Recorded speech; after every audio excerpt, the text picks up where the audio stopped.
Welcome to a new episode of the Rebel Radio Podcast. This is Mark. This is Matt. This is Frank. And episode 106. 106. We're rolling along. It's like a train that won't stop. That's from right. Episode 100. Or a fat guy falling down a hill. Or that. A couple of fat guys, and Dad bod Matt over here. Yes. Which is getting there. Yep. You better watch it. Yeah, I really am. I'll mess with you, It Matt. took 3 kids. It took 3 kids to get me to dad bod status. Yeah, you're at this point, you're just like, screw it. I'm just trying to see if I can find a tapeworm in the backyard. You're like, I'm married, got 3 kids. Who the hell am I trying to impress? That's true. Pretty much the point you get. You're just like, fucking whatever. Yep. Then they'll say stuff like, you never dressed nice for me before. Like, really? Those clothes don't fit me anymore. They either don't fit me or, like, you get to a point, if you're picking up kids or whatever, you just want to be comfortable. You don't want to sweat. Exactly. Like shorts and a t-shirt. I don't want to have to suck in my gut, I want to own this burrito banner that I have right here. It says, I like tacos. And I'm beer. not giving them up. Yes. apparently not.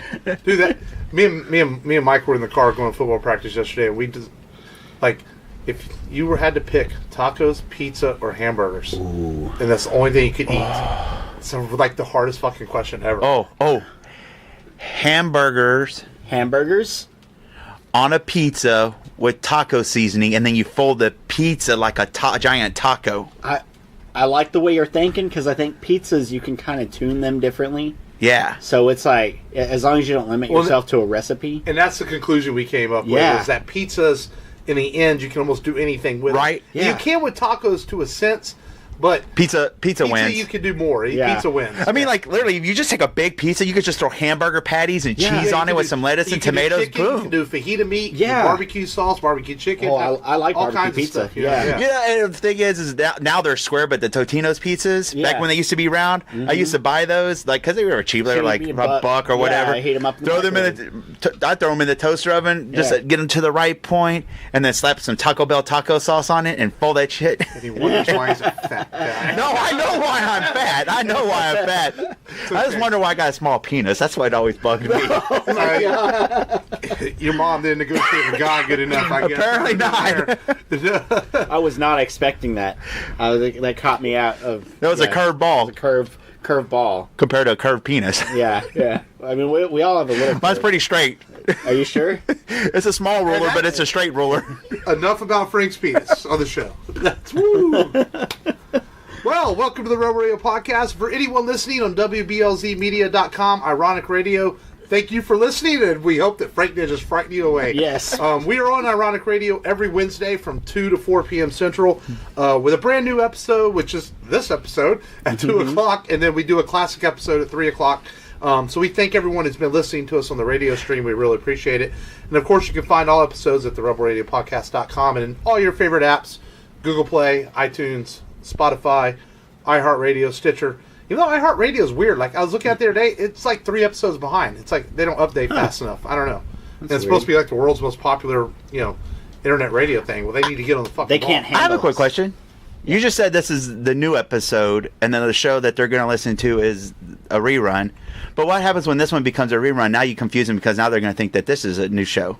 No, I see what you're thinking. Yeah, because he just said this is a new show. So when it becomes a rerun, and he goes, "This is a new show." In like 20 episodes. Yeah, and they'll be like listening to like episode 30, and then we'll come back with, "This is episode 6." Like if I replay this one later for a classic episode. You're confused. Well, we just corrected the confusion. There we go. Now you know. Now this is a rerun. And no one if you're knows listening to it battle? after episode 6. So how's y'all's week's been? What y'all been up to? It's been fun. I've been. Has it really? Yeah, it has been fun. I was in the sun a lot yesterday at the Texans game, and it just still amazed me how. I mean, I get it. It's preseason. And, Wait, isn't Texans game inside? Well, yeah, but it's like outside. When people are leaving the game, they're talking trash to all the opposing team members. Like who won? Team fans. Oh, Texans. Okay. 1916, I think. At least that's the last score I saw. But it's like you have these. I see these fans, these Texans fans, and they're like, "Yeah, go home, San Fran." Yeah, and I'm like, it's preseason, man. No one cares. No one cares. And what's funny is like most of those people like live here in Houston, so it's not like people travel that much to other states and cities for preseason games. Those people that are like, "Oh, we beat Jimmy Garoppolo. We're going to the Super Bowl." Right? I'm like, come on, dude, calm down, dude, calm down. But it was pretty funny to see different reactions from different fans. It's funny, on our Twitter, which is @Rebel Radio Pod, we got a lot of Texas cheerleaders to follow us. Yeah. I don't know. I know you were super excited about that. I know the girls run their own accounts, but I think they are told what to do, so I think they're told to follow back. Yeah. And even if they are, it's still cool that they're following us, I guess, supporting people in Houston, and that's pretty cool. Yeah. We got a bunch of, like, hot chicks following us. Yeah. And we're almost to 500 followers. We're, like, 491. We're so close. And I want to stop following just to make you reach a little bit longer. And then it's the road to 1,000. The road to 1,000. We're going to make it to 1,000 followers by the end of this year. Everybody, create a second account and follow us twice, and then we'll reach it. I want legit. Legitimate, no bots. Yeah, no bots like the ones I don't care if a robot follows us, like R2D2, C3PO. So people talking Yeah. Oh, yeah. Talking smack at the preseason Texans. Yeah. Just some old people that are like, we used to do this back in the Oiler days. What, lose? Yeah. Well, in style, isn't that the Houston way? In some ways, lose in style. You go out in the blaze of glory. I remember, when Matt Schaub had like one chance to tie the game, final drive, he could win it all, and then intercepted in the end zone. Yeah. Hey, all we need is 2 yards for a first down. Let's throw it 35. Let's have Schaub do a 7-step drop and just whale it right through the inside of the goal line. There's a few sports writers and critics out there that have actually picked them to win the AFC, and I just don't see it. A guy at work, but I don't. Yeah. A guy at work actually bet another guy $100 that they would win their division. Well, I think they can win the division. They can win the division, yeah. But to win the AFC and go to the Super Bowl, I don't see this team. I just think they're going to be mediocre again. Second round I think we got out. The Titans and some other teams are actually looking pretty good. Well, Titans don't look bad. They look okay for this being Vrabel's first year as head coach, and you've got Andrew Luck back, so there's that. And I think Jacksonville. Exactly, the other team that's going to give us a run. They put too much value in Blake Bortles, but they've got a really good running game. They've got a really good defense. It's going to be tough for the Texans, but I think they can win the division. Yeah, maybe, but they're not going. I don't see. Yeah, outside of the division, that's another battle. That's another conversation. Oof. Yeah. So, what you been up to this week, Frank? Jack Diddley Squilly Squat. Pretty much. Other than I'm getting the wife and the aunt to play Diablo 3. Ooh, nice. On the PlayStation 3. I want to get it for the 4 because that has a necromancer as part of the DLC on the disc, instead of me having to pay for the DLC on the PlayStation 3. So what's the storyline with Diablo 3? Okay, so in Diablo 1... It's basically monsters, and you dungeon crawl, and you slash more monsters. It's just fun. But remember how... Diablo, it used to have a story. It does. Some kind of falling... I guess it's a falling angel, and then he loses his memory, and then you have to go on the quest for his sword. I don't remember. It's been a while. From Diablo 2? I don't remember. It's been a while since I've played the game. Because I've always liked the storyline behind Diablo. But Matt, what are you going to play it on? You don't even own anything past an NES. Well, actually, an Atari. I have an XDS. A what? A 3DS. Yeah, an X3DX. Okay, so you'll get to play Pokemon. Yeah, I can play Pokemon. I don't remember them playing. I don't remember Pokemon. Yeah, Pokemon. Pocket Man. I Diablo Pocket. Hey, I can get Diablo, the first Diablo, and put it on my PC. I have them, but for some reason they won't play on my damn computer. It's I don't know what the deal is. You keep too much storage of other nasty videos on your. I just don't know what the deal is. Yeah. But no, it's pretty fun. I still want to get it for the PlayStation 4, so I can get my Necromancer, Raise the Dead. Raise the Dead, just like Ozzy Osbourne does. Yeah. Wait, you just called his kids the dead? He almost feels like he's dead after that. Yeah. Technically, every time he gets out of bed, yes, and gets a boner, he raises the dead. Who's going first, him or Keith Richards? Oh, man. It's hard. I'm going to go with Keith. You're going to go with Keith? Just because Sharon refuses to let him die. Ozzy, wake up! Get out of bed! Damn it, Sharon, I was dead. Why are you messing with me? Fuck! You need to go on tour and make me some more money. Ah, shit! This is the last tour. Yeah, dude, I went to his No More Tours tour back in 1995, 40 tours ago. Isn't he coming to Houston, I think? Yeah. Like in October? Instead of eating bats, doesn't he eat like peanut butter and jelly sandwiches before?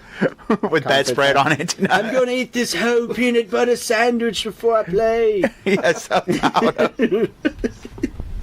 Oh, man. My week's been okay, man. I'm feeling the grind has begun. This is the time of the year Michael's doing football. Oh, so yeah. Practice 3 times a week, and this is just the beginning. School starts in about a week, and it'll be really busy week. So I'm going to be feeling the grind and podcasting and doing everything else. And football games will start on Saturdays, and so that's kept me busy this week, really. And then work sucks as usual. As usual. And but that nothing changes there. It's like to the point you get to a point where your job where you don't even expect it to be good. You just know every day it's gonna be like, fuck you, this sucks. You're just like, okay, survive the 8 hours. Yeah, just survive the 8 hours. And just go on to the next. That's how I felt last night. It was just like it sucked. But feeling the grind with the football practice, because man, it is hot as fuck in Texas right now. Man. And the boys have been doing good though. They look like they're gonna have a good team again this year, and they've been pushing out the grind. Do they have like shelter, like pop up tent like things like you almost would for a party or whatever that they could just sit underneath? Canopy? Yeah, canopy. Yeah. Well, at the games they put canopies over the benches for the kids, and some fans or something. No fans. There's no electricity out there. Well, somebody apparently needs to bring a damn generator and a couple of fans. Swap machine, the misting machine. Oh, that's a little bit like those things are expensive. Just a shop fan and their first game is 1:00 that Saturday. Holy It's crap! Hot as shit. Wow. Dang. But they'll be all right. They've done good so far. Had some good practices. They went to pads this week, so putting on those pads and getting back into that groove. They're all a little timid at first, even though it's not their first years. Mm-hmm. They're all a little timid about hitting each other again. But once they get in that grind, it's like, oh yeah, I remember this. They start rolling and start hitting each other and not treating each other like they're best friends. It's like, hit them sons of bitches, So that's how things have been going. So let's get into the show, man. Let's start it out. Last week I forgot to download this until late in the show. So we're going to download this. This is where we tell you what we've watched, streamed, going to the movies and saw, or whatever this week. So what have you guys downloaded this week? I am still playing Ocarina of Time. I'm in the Shadow Temple now, so I'm in the second to last temple, and Jake loves it. Jake likes watching me play, and it's fun going back and revisiting Zelda. It's one of my favorite video game bad guys, Ganondorf, and fighting him with Link in the Master Sword. Yes. No. I already said it, like Diablo 3. That's about it. Diablo 3.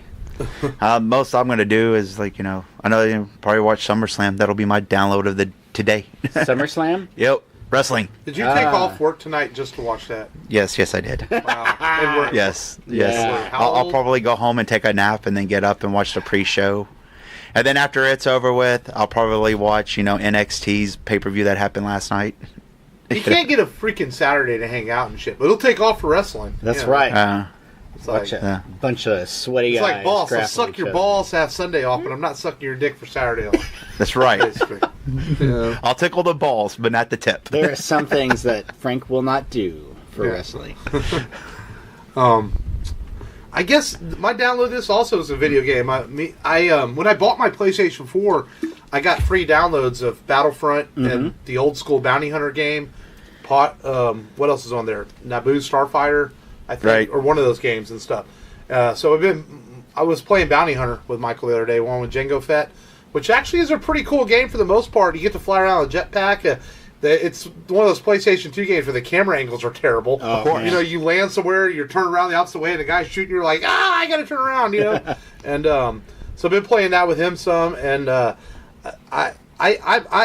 like MLB The Show, and even though I'm still playing 2016's version, because I'm not one of those guys that has to go get the new Madden or the new show every year. I'm fine with making a franchise and playing it for 2 or 3 years. Then maybe in a couple of years I'll buy a new copy, I'm like that. So I'm still playing MLB The Show 16, but yet I'm on the 2017 season because I do a franchise on it. I play that some. But I haven't really watched it much this week. I just haven't really had the time with football practice and everything to sit down and watch a movie. Same here. They're watching the Astros lose their division lead. They're now tied for first with the A's.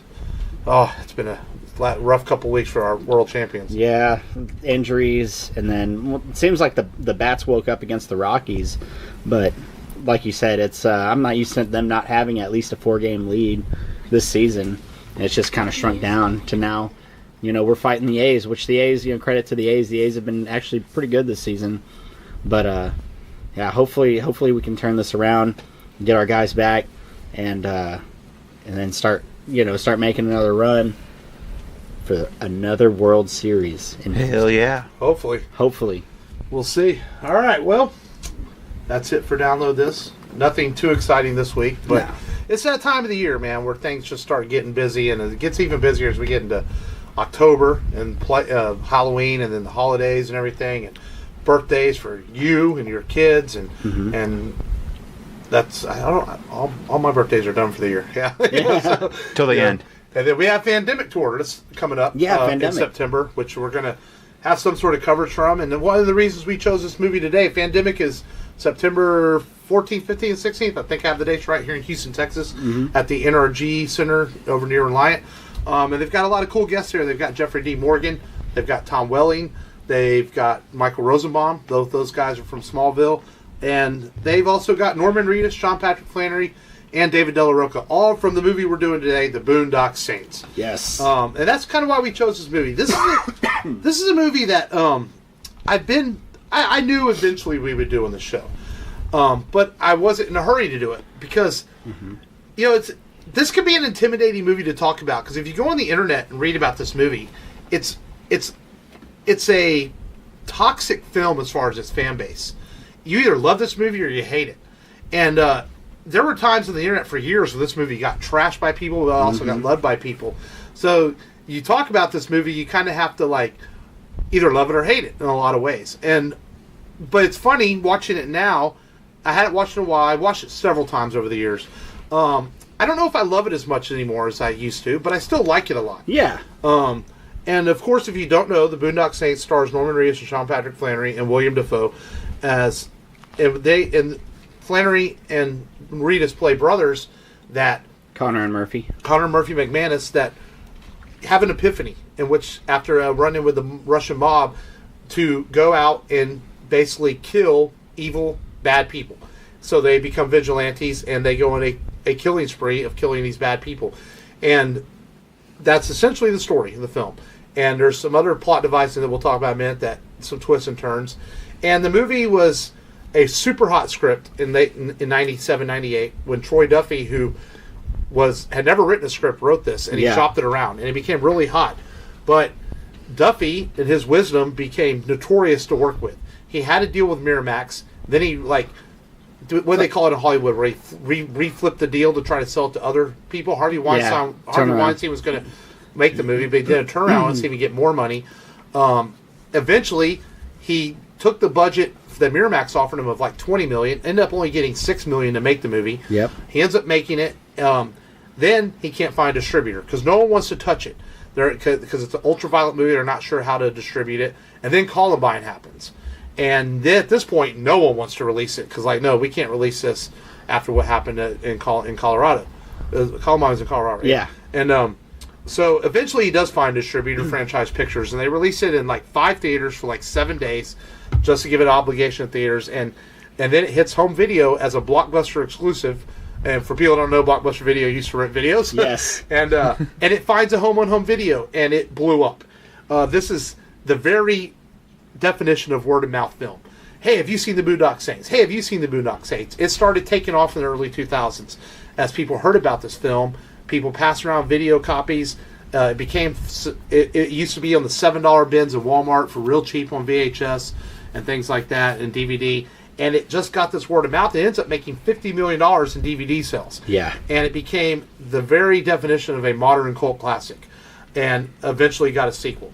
And I think for all of us, I know for me, my first experience with the Boondock Saints was word of mouth and watching it on DVD.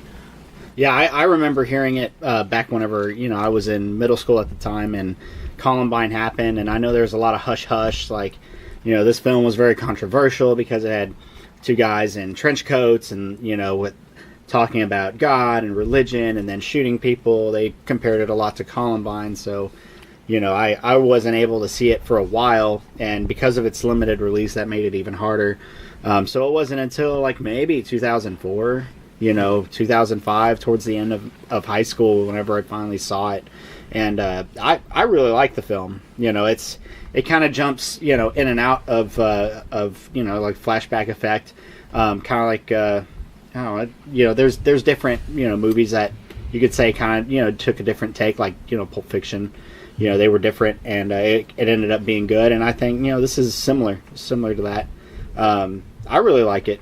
I think I liked it more when I first saw it, but it's definitely something that I don't mind rewatching from time to time. Yeah, we're going to come back around to the mention of Pulp Fiction and some things Craig said about it. Okay. And Frank, I know I showed this movie to you. Right, you're definitely, you were my word of mouth for it. I liked it because when we started watching, it kind of took off a little slow for me at first. But then once it started, it was like a lot of what the shit moments that like made me enjoy watching the film and going back and rewatching it, because even now I still can't get enough of those moments in the movie. And we got, and I don't want to get too much into the serious stuff about this movie and the controversies, because overall it's meant to be a fun movie. Yeah. And I rewatched it last night, and that is probably my beef with it now, 20 years later, is that I realize that it doesn't flow as much as I originally thought it did, but yet it has a series of really cool scenes in it does. that are so well shot and so good that it makes up for the lack of the in-between scenes. Right. Some great one-liners and some great little action sequences, and Flannery and Reedus are fantastic in this, as is Willem DaFoe. They really believe in what they're doing in this movie, mm-hmm. and they make the movie work in so many ways. And it also, critics did say that about the movie in '99. They said it felt like a little too late to the party of the modern crime films of Pulp Fiction and Reservoir Dogs and the Tarantino school, because this came out in the late '90s, and it's like, okay, we're moving on from this, and it did take some heat for that as being a little late to the party, and I think critics just dismissed the film. I really do. I think this is one of those movies where they just didn't care, the critics, because they're like, oh, we're done with that, and they saw the controversy of Columbine. They weren't even going to give it a chance. But the general audience that movies are made for, which is fans, love this movie, and they found an audience. And there's some people that don't love it, and that's okay too. There's been many movies over the years that cause toxicity between fans, as most recently, as we all know, The Last Jedi has caused that in the last 6 months. Yeah. And but this is one of those movies too that really has a split in it, but for the most part, I do like the movie a lot. But watching it last night, I noticed some of the flaws in it over the years. And it's not perfect, but it's so good too. Yeah, whenever Duffy released this film, or he was trying to get it out of production, they found out that this director was going to get paid $450,000, which wasn't heard of for a rookie director. There was a lot of buzz around the film. Brad Pitt was going to be considered for a lead part. Ewan McGregor. Yeah, Ewan McGregor, which eventually caused the turnaround, the big fight that he had with Ewan McGregor over the death penalty at dinner. And he was, Duffy just, ruined a big deal with Miramax because of that. And I believe Mark Wahlberg turned down a spot. I don't know which role, but he turned it down. Well, it wasn't because he didn't want to do it, but he was doing Boogie Nights. Yeah. Which I liked Boogie Nights. Good, John C. Reilly was in Boogie Nights, and I think he got an Oscar. I don't know. Let me see. Do I want to do a violent movie or some movie with some titties in it? What's with the voice? No, just like that was a voice in his head. The voice in his head. But yeah, I mean, and if you look at the directing, it's really good for a rookie director. For a novice director, the film looks really good for his first debut. And this guy was essentially like a kind of a floater, a drunk, and just had this idea from seeing a dead corpse in his apartment, or a drug dealer was robbing off of it, and he just got this idea to make this film. It's a well-edited film too, with the well-edited flashbacks and stuff. Yeah, I think the knock on it from critics is that the flashbacks don't come back around, so you can see the rest of the story. They don't come back around too quick. But I'm fine with it. I can see why they would say, that it's maybe a flaw in the film, but I don't think it's that big of a flaw. I mean, it tightens up towards the end, and I really liked his work, even though the guy's a cynical a-hole, you know. Who cares? Yeah. Yeah. I guess. I enjoy the movie nonetheless. Yeah, he ticked off. I like Willem DaFoe's character. Oh, I think that's like one of the best characters in a movie. I almost wish I could see that character in other movies. Can you believe they had the people that they had lined up to cast instead of DaFoe was Stallone, Bill Murray, and Mike Myers? Can you believe and can you think of any of those guys like just replacing Willem DaFoe? No. The way he pulls off this character is just like he owns that character. It's weird. It's like one of the best characters I've seen him in. I mean, yeah, and with the part of Paul Schmecker, the detective, like Stallone would have just too tough. Too tough. Yeah. You know, Bill Murray too comedic. Yep. Same with Mike Myers. But here's the thing, guys. I don't see any of them playing this character as gay. Well, and that's the thing, that because Stallone, you're not going to believe. And when I say this, there's nothing wrong if you are a tough guy and you're gay, but you would at that time in the '90s, you wouldn't believe Stallone that would play that part. Yeah, you know. Right. Now in 2018, okay, maybe a guy like Stallone might. Take now back then, but Stallone probably would have been like, "Oh, I'm not going to play the character like too this." Manly. Yeah. And Murray and Myers is too comedic. You wouldn't have been able to take them seriously. Yeah. Where Willem DaFoe does a great job of, you take him seriously, but yet you kind of snicker at his humor in it too. You know, and DaFoe really does a good job in the role. And DaFoe has talked about the movie over the years. He liked the movie. You know, he was a fan of it. Yeah, he's excellent in the movie. All the guys have embraced the movie. Now, all of them don't always have nice things to say about Troy Duffy, but Duffy caused his own problems. But Reedus and Flannery, they've made money off cons off this movie. Especially Flannery, because I love Sean Patrick Flannery. He's from Houston. He's a good guy. He cut a promo for his podcast, but overall, this movie has made his career into the 2000s. He hasn't done a whole lot since. No.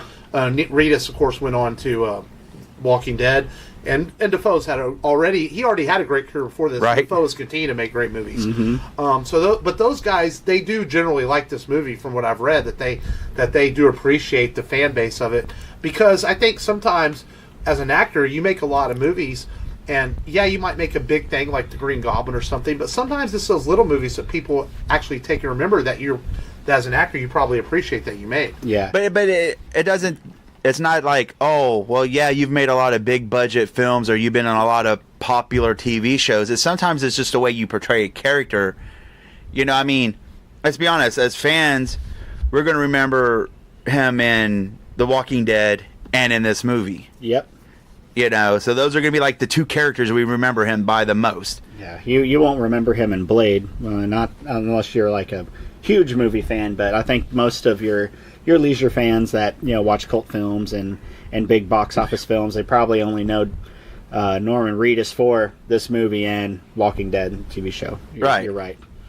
Yeah, so it's the way you play a character and portray that character that makes it for somebody or a group of people. You know, even if you go to The Walking Dead, if somebody else was playing that role, it could be totally different character. And the way it's, we look at that character, it's just the way he plays them. Right. It's the same way DaFoe and everybody else played their characters in this movie. Has anyone talked about the MVP, the legend in this film?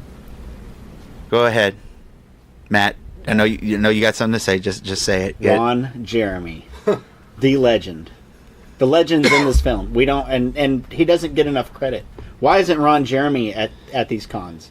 It's probably because he's at a different con. Yeah, he's at a different con. He's at the adult con. Heck, how come we can't get press passes for those, Mark? We just want to see the guy from the Boondock Saints over here. Yeah, honey, we're going to Vegas. We got press passes. So see you later. Yeah. All three of us are. None of us can afford a plane ticket. We'll just drive a car. A sponsor to send us those. I know, right? But yeah, and then Willem DaFoe is fantastic, but Reedus and Flannery do a great job. And again, Troy Duffy takes a lot of heat for this movie as far as his personality, but directing wise, he does a really good job in the first 10 minutes establishing the MacManus brothers and that they're a really tight group of guys. Like, they really care for each other, joke around the meatpacking plant. Oh, yeah. Their strong religious beliefs and everything. And obviously, Boston's a very strong Irish Catholic community, even in today. And it's funny because none of the scenes are shot in Catholic churches. The Catholic Church would not allow it because they didn't like the movie. Everything's shot in like Lutheran churches and everything. And so he does a great job establishing these brothers really care for each other. They'll do anything for each other. And of course, the bar fight at the beginning, we're introduced to the bartender with his Tourette syndrome. Yes. Yeah, I was going to bring that up because as like miserable it must be for somebody that really has Tourette's, because I'm sure it's a horrible thing to live with. I joke with the guys that sometimes I just wish I could have been diagnosed with it, but not actually have it. So like when you get away like with saying, somebody, fuck ass. so like whenever somebody pisses me off, I'm like, fucking cut, sucking whore. Or yeah, they couldn't do nothing about it. Tree and fuck off. Well, no. They gotta just be like snap cuss words. They can't be like just like, hey, I'm gonna have a full sentence. Tell you off.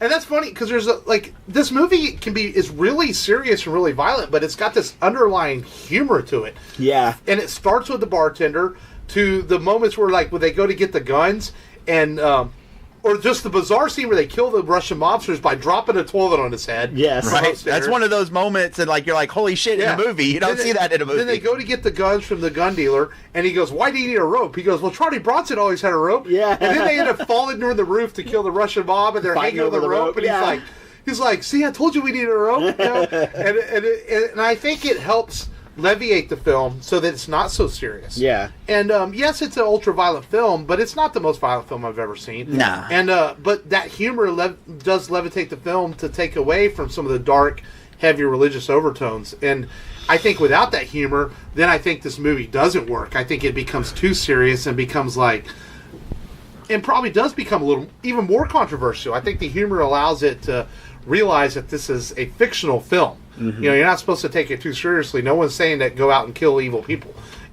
Although, if you can do it without hurting innocent people, but that's just no, you don't condone killing. That's right. And that's right, Frank. Yeah, so, that is not sponsored by this station. and then the third character, David De La Rocca, which is Rocco. And he brings a lot of humor to the film too. But who's he played by? David De La Rocca. No, not the character's name. Who's he played by? His character's name's the same. No, but his actor's name. It's David. He's just fucking with you hard. I have a baseball. For some reason, there's a baseball on the table and it's being thrown at you. I knew what he was doing. I was like, how long is this going to play on? And so he plays the funny man. Yes, funny man. And he's like a errand boy for the mob, basically. Yeah. And he has some really funny lines where they go into the porno place and he puts on the mask and everything. They're like, "Oh, you're fucking scary, man!" They're making fun of his mask. And even that scene's really funny. Yeah. And then he goes, I gotta make up for the tit thing, because he grabs this girl's tit and he wants to kill it. It's a hilarious scene amongst all this dark violence. And then, of course, there's the classic cat scene in this movie. Which is the most violent scene in the whole movie. Yeah. They're freaking out, they get mad, and he hits the table, the gun goes off and shoots the cat. And blows the cat up. What the hell? What the fuck did that just... And he goes, is it dead? It's like, really? Is it dead? Yeah. He just shot it. And then I guess he's got... And there are some deleted scenes from the script in this, and you notice it more now when you watch it, like his girlfriends. I guess there were some scenes with them that were deleted, because they just sort of show up, and you're like, who are these? And he's like, I killed your cat, you druggy bitch. Yeah. And then the same with the guy in the porn thing where Connor or Murphy say, I was waiting on this guy. Apparently there's a whole deleted scene where this guy was like a child pornographer or something like that. Yeah. They cut it out, and that's why he wanted to kill that guy. So there's some things in there that they did cut, but I don't think they're cut so badly that it messed up the film. You just think about, okay, well, why did he want to kill that guy, or where did these girls show up from all of a sudden? Yeah, and then the other girl, he's like, you shut your fat ass. I can't go buy a pack of cigarettes without running into 6 guys that you fucked. Yeah, he has some of the great lines in the movie. And then as the movie goes on and they're killing these mobsters, the Russian mob wants to call in to get El Duce, which is like the super violent, legendary criminal. Yes. Right? And he's played by Billy Connolly. And Connolly is classic comedic actor. Yeah, he is. In fact, he was so happy. And he's Scottish. Yeah, he was so happy to be playing a character with guns and an action star, he couldn't stop smiling. So that's why he has a cigarette in his mouth, because they wanted to put it in his mouth so he stopped smiling. Because he absolutely loved it. He loves this film. Conley will talk about this film till the end of the day. Even nowadays, he loves it. He was so glad he got invited back for the sequel. And so he comes in, and he has a run-in with the Boondock Saints, and it's a shootout, and that's the famous Willem DaFoe, there was a firefight scene. Yes. And if you haven't seen the movie, which we think you have if you're listening to this, a lot of the flashbacks and how these things play out are told through William Dafoe's character's perspective of how the Connor and Murphy went in and they took out these criminals. And so he has this really great scene where he's explaining what happens at this house shooting where they take out this really violent guy, and they come out and they meet El Duce, and Dafoe just has a really, really good moment in this movie. Not that all his moments were good, but this one's just really spectacular, the firefight scene. And so they have a run-in with El Duce, and it turns out, a few minutes later, Rocco is captured by the mob, and so is the MacManus brothers. And they come in there, and they kill Rocco. And El Duce's coming there to take him out, and it turns out that El Duce is their father. Thoughts? Yeah, it was spoiler twist. They come in and they're praying over Rocco, and it turns out El Duce finishes the prayer, and he's their dad, and they join him in the end, and a little overkill of the mob boss.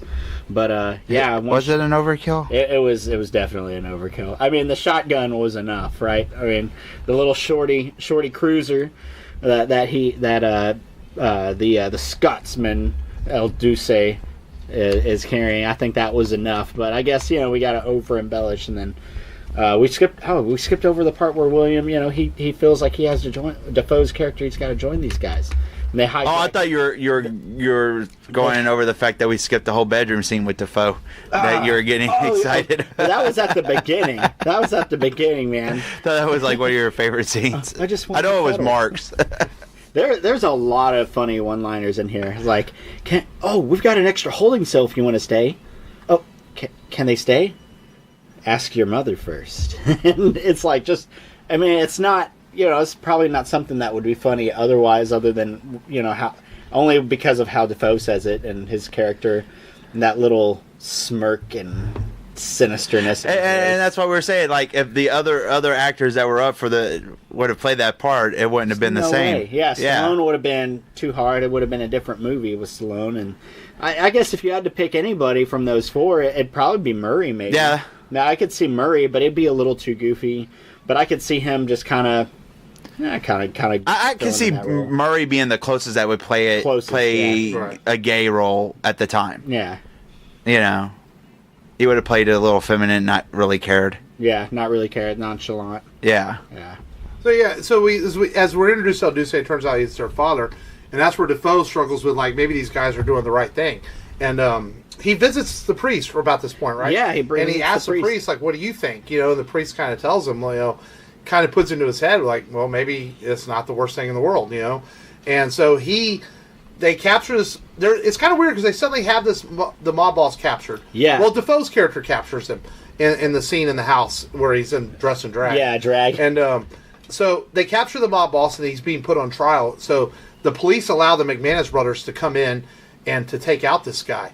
And this is like the ending of the movie, and it's like this really, really cool scene where they give this huge speech, and they introduce themselves to the world as the Boondock Saints, and they do their prayer, which has been tremendously quoted over the years of the movie, and on what people's Facebooks, wherever T-shirts, the prayer from the movie has become quite famous from the film. Yeah, and they say this prayer and they shoot the mob boss, and the movie ends with kind of social commentary in a way, as far as people talking about where they think the Boondocks are doing the right thing or where they think they're not doing the right thing. And so there is an underlying social commentary in this movie, and that's where the movie also, it has its humorous side, but also tries at times to be like really serious like that. Yeah, I can see that. And but the courtroom scene at the end is a really well shot, edited scene, as Connor and Murphy and their father El Duce are letting people know they're introducing themselves to the world. They describe to the people, like, oh, this is what you shouldn't do. You shouldn't rape. You shouldn't steal. You shouldn't murder, or we will be there and we will get you.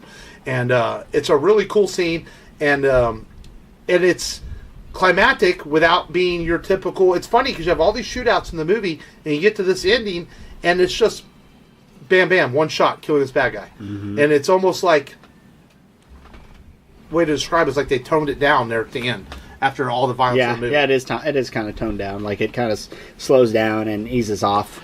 Well, it wasn't like they had to go in there and have a big shootout to get to the guy, because who would they have been fighting? Cops? Yeah. I mean, that would have made them the bad guys then. And then the movie ends, and they're introduced to the world, and there's a brief scene, like an epilogue, where they're in it looks like a hotel room or something, and they ask their dad, how far are we going to take this? And he says, it's not a matter of how far, it's a matter of how far are you willing to take it.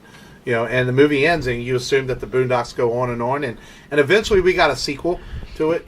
10 years later. But if the movie had ended on just this note, you know, I'm kind of glad it ended that way. I think that if you had him die at the end or get captured, it would have taken away from the purpose of the epiphany of the movie. Right. You know, and but overall, though, it's still a good film today. It holds up really well. Do you guys have a favorite scene from the movie? Ooh, it's definitely whenever Del Roca's character does the old Western cross shooting, and then DaFoe comes in afterwards, and he's like going through the motions, like looking like, crossing his arms, you know. He's like, we got ourselves a cowboy.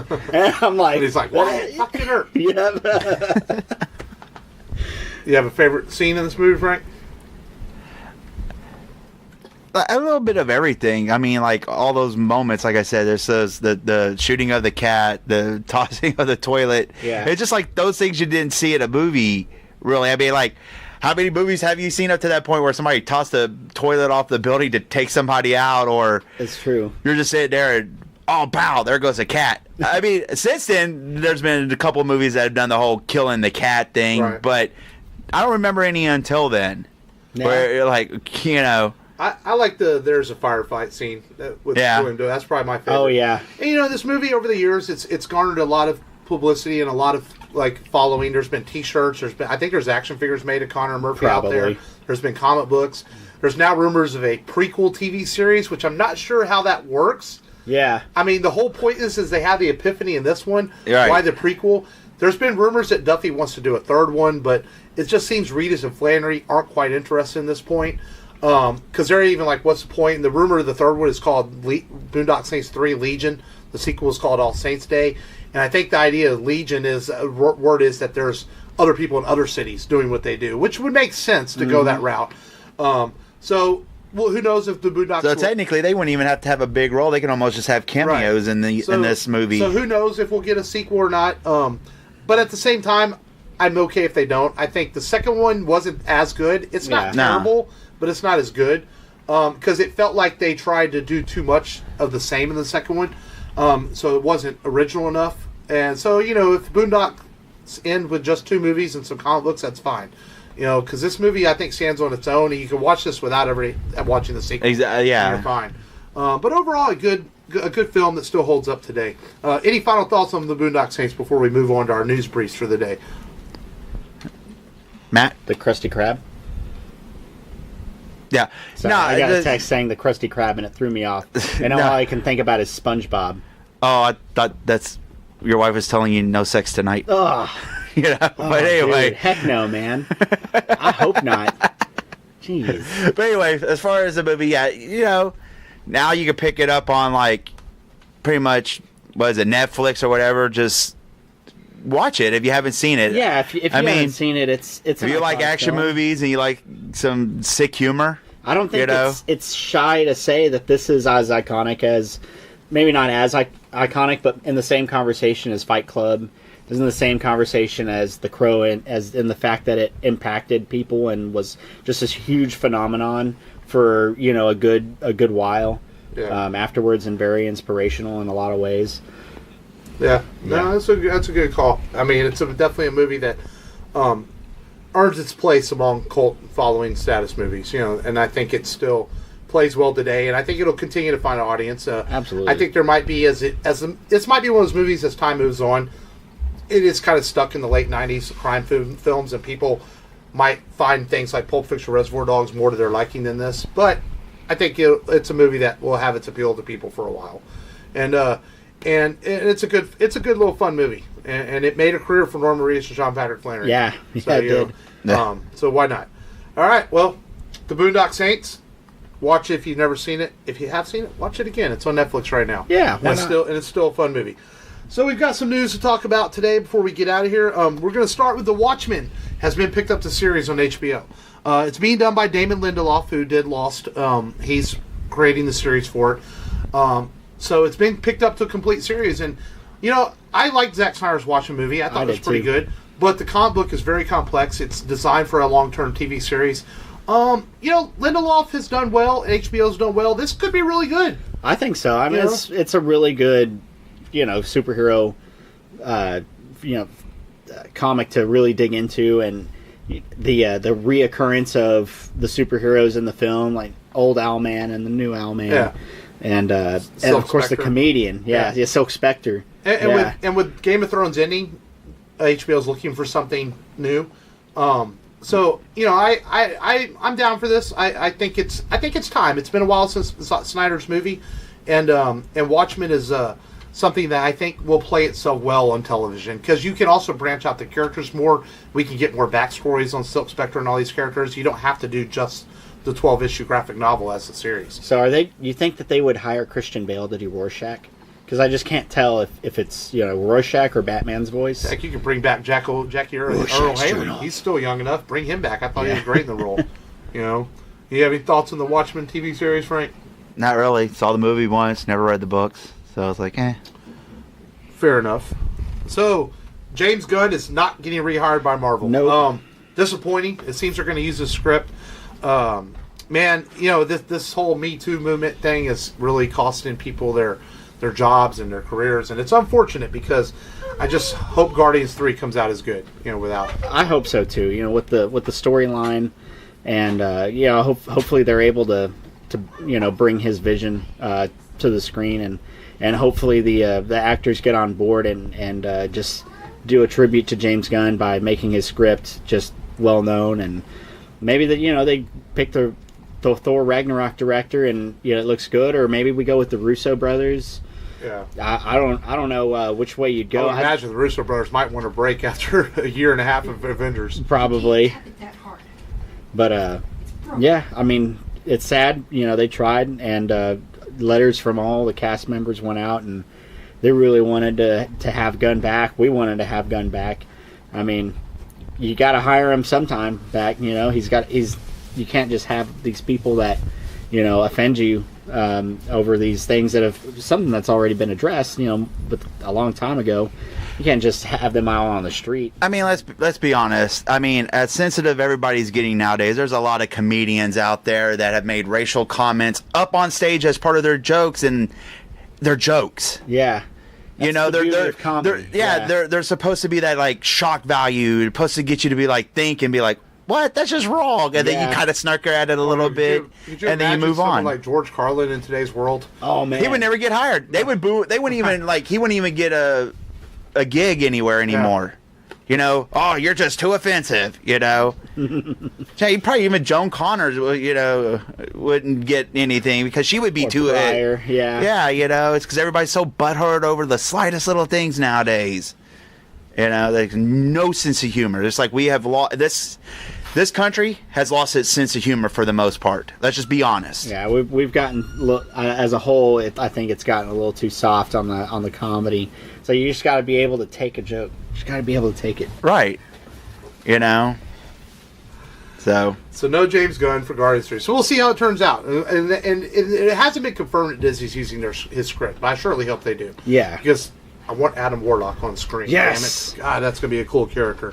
Next, there have been a lot of rumors in the last week that Idris Elba that the producers of Bond want him as Bond after Craig is done. But Elba has come out and says they haven't talked to anybody. There's no word. But there seems to be a lot of movement behind this. And, people, unfortunately, again, the internet, he's black, he can't play Bond. This is a fictional character, people. Why can't he play Bond? People, Bond is a name and a number given to an agent. Well, no, they've never confirmed that. Yeah.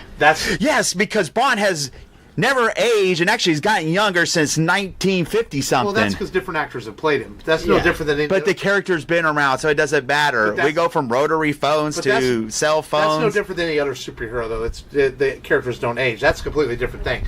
But that was a fan theory that Bond is a number and a name. It's never been said anything anywhere in continuity that it's given out to people. Bond is simply a character, a fictional character, just like Batman or Superman. It can be played by any actor of any age.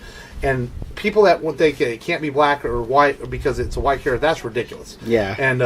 And I think Elba is a strong enough presence and a strong enough actor and person that he could pull it off and he could deal with the racial issues that might occur if he plays Bond. And I think he would be a really good James I think Bond. once he's on screen, nobody will give a shit because I think he could do a good role. Go watch The Wire and things he's been in, or the guy would be awesome in the role, I think. There's other actors out there, Tom Hiddleston, Tom Hardy, guys like that could play Bond as well. But man, I think Elba just has a really good presence that could make it for a really good James Bond. I think so too. Yeah. So we'll see. I mean, right now we only have Craig's last Bond movie yet. Starts filming in September, I believe, for release next year. So we got to wait and see what happens after Craig's movie. So it might be another year before we hear any real movement on who's going to play him next after Craig. Yeah. So we'll see what happens. Lastly, Star Wars Resistance finally released a trailer for the new cartoon.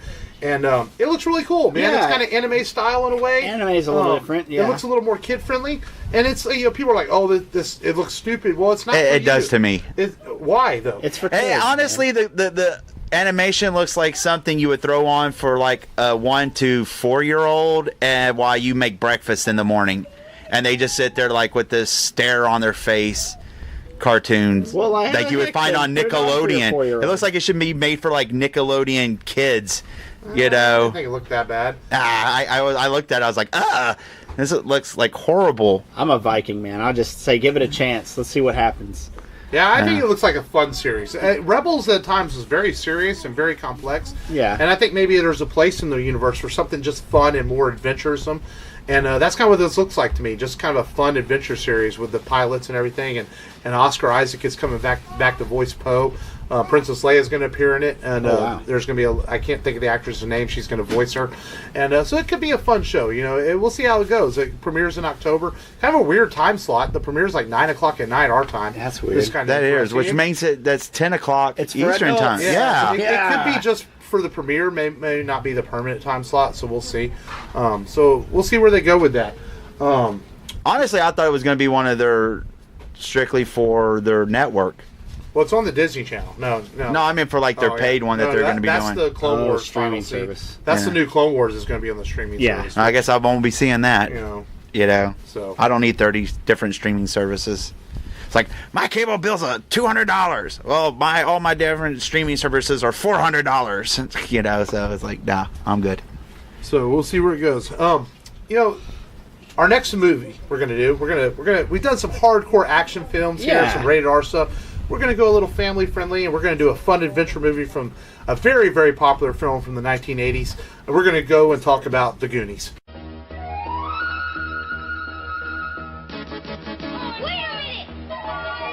Steven Spielberg presents The Goonies, a Richard Donner film. Hey, my friend's a map! Whoa, you guys realize what we could do? I don't want to go on any more of your crazy Goonie adventures. Meet Mikey, I gotta go to the bathroom. Brand, Andy, Shame. Come on, Brand. Slip her the tongue. That's disgusting. No, I can't even look. Mouse, I gotcha. Now get out from behind her. You're ruining the painting. You're ruining my joke. Stephanie, Data, Booty banger! Ow. Guys, isn't that neat? and Chunk. It's locked. Thanks, Chunk. They call themselves The Goonies. They've stumbled onto a legend, but they're not alone. Chunk, I hope that was your stomach. No. That's the it. Sounds like Kong. Discover what they uncover. Rubies and emeralds and diamonds. The lost map. Oh, this started the tunnel. The secret caves. Hey, Mikey! You can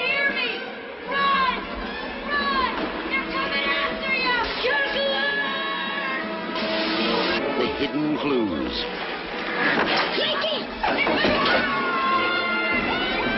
The treacherous traps. Hello, Sheriff. I'm at the Lighthouse Lounge, and I want to report a murder. Just like that last prank about all those little creatures that multiply when you throw water on them. Take the oath. They're here. Somebody's coming. Join the adventure as Steven Spielberg presents The Goonies, a Richard Donner film.